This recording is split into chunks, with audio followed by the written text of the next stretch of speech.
very interesting and original approaches to our subject. I would say to various subjects even. First of all, this last book, since you spoke about it last, it is my first response. If all the marketing crap would be left out and you would just have the text as the authors wrote it, so without all these blurbs and the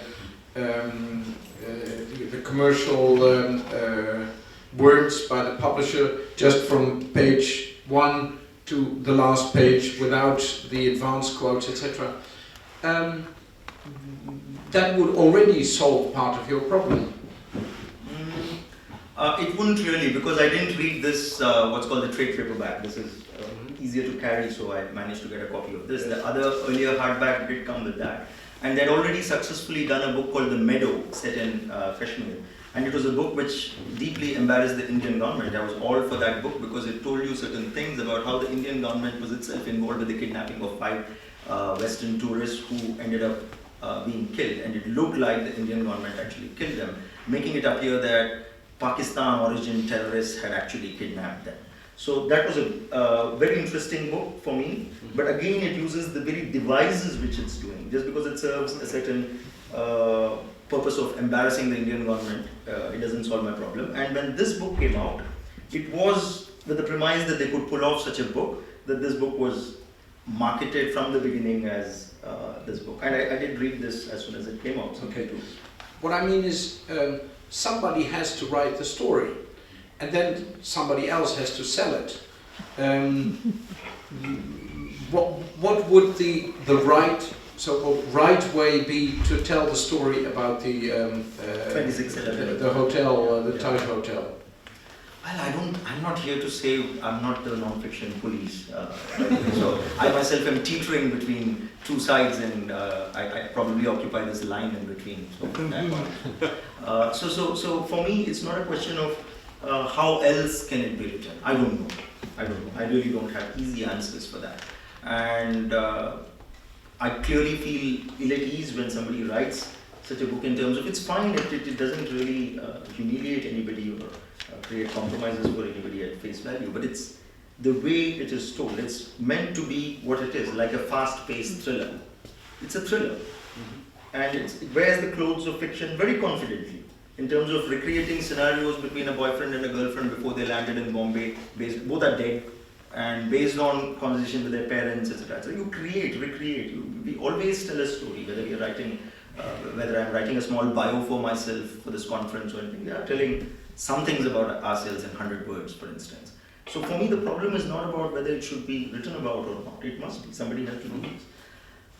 I would only have a critical engagement with the finished product. I'm not here to say how it has to be written. But if in your, still I want to try to get to the heart of this, if in your own words you would have to describe what is wrong with the narrative, so without the packaging, the packaging is lousy, I agree, Sure. but just this, the way they recreated the events, is it too romantic, or is it too emotional, or is it too cinematographical? Well, it is cinematographic in the sense it's like, I'm reminded of what Baudrillard, the French philosopher, said about the Gulf War, the first Gulf War. He said it never happened, and people were shocked. It's about how much of this reality television, we see when this happened. I usually don't watch television news, which is like very, very intimate. You go there and you show people falling out of the building, trying to jump out. And it partakes of that sense of we are writing books in a time when there's so much televised reality, and subsequently we have so much of internet, Twitter, that everybody has a version of, whether it's a quake in Nepal or whether it's a terror attack. You have a surfeit of information. And within that, you have to package a story and you have to tell. And they are doing that job. And they're doing it because there's a genre which is being created of a certain kind of racy. This is the opposite of, this has more literary ambition. This has less literary ambition. There are various kinds in which they are being written. So I cannot really say prescribe a way of doing things. But whether I read it with the packaging, or there's no question of me reading it without the packaging, I'm sorry. It comes with the packaging, and the content is determined by the packaging, and both kind of play into each other. It's very difficult to distinguish or kind of separate these two threads for me. So the packaging is the content. The content is directed towards a certain market reality these days.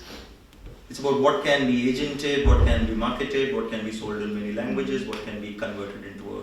No, people are not so devious as to sit and think, okay, there are writers who write saying, this is my brief and I'm going to speak to this market. They're increasingly, I think, and especially with writing courses, Frederick Jameson and LRB in 2008 or something, and this long essay 2010, or I don't remember when exactly, about what writing courses have done to imagination. You know, the Iowa Writers Program. And most creative writers in the US are teaching creative writing, and by now they're all products of creative writing courses. So it's a certain way in which openings have to be done, a certain way in which narrative has to be, how do you write a short story? You're taught. I'm not saying that these can't be taught and these can't be learned, but once you have an overproduction of... Well, there is probably a mimicry, a sort of conditioning of the imagination by the medium, and the dominant medium is the visual medium. You are to be congratulated that you don't watch television, but that's perhaps part of the problem. If you would watch more television, you would probably be less offended by the packaging. Because the packaging is for the TV audience. It's for the TV audience too. You talked about two types of journalism, the parachute journalist and the emotion journalist. Can you elaborate a bit on that distinction, please? Well, I have been a parachute journalist myself because of my work with a newspaper and a magazine earlier. So there's something that happens, you go there, very quickly you try to assess things, which is what everyday reporting is, parachute reporting. Suddenly Washington Post correspondent lands in Kathmandu and then writes up things about a country they've never been to, an earthquake they don't really totally understand, but you need a copy within 6 hours. It's writing copy. So you're writing that kind of fast-paced stuff. Most television journalists also do this. Land somewhere, thrust a mic in somebody's face, how are you feeling after an earthquake? So, so that is the kind of parachute journalism. And I was somebody who was a print journalist for about 10 years. First in the desk and then in the field. And you fix things in the desk. You most part have rewritten so much, because in desk you basically rewrite so that it sounds like in 380 words in the front page anchor you have managed to tell something which interests the reader to finish, go up to the 380th word and not just read the blurb. So I have been there, done that. And then I started getting restless about how deeply compromised I was. Like for instance, when I go to, even if I take a week to report when I was with a magazine, sometimes I would have the luxury of 10 days. Even then, when the subject you are talking to says, what am I going to get out of it? In rural India, where I go, in say Tamil Nadu, where I reported, people would say, oh, you're going to write about this. So they think you're a government official initially. They don't even understand what Outlook magazine is. They've not ever seen it in their lives. Outlook magazine, for which I worked, sold 200,000 copies at its peak. But India is a country of 1.2 billion people, and people don't read English necessarily. So you're constantly, and then that's when I was reading Agni and other stuff, and I was saying, what am I doing here? Just asking what happened exactly, how did that person get murdered? And they tell you a version, how much time do you have?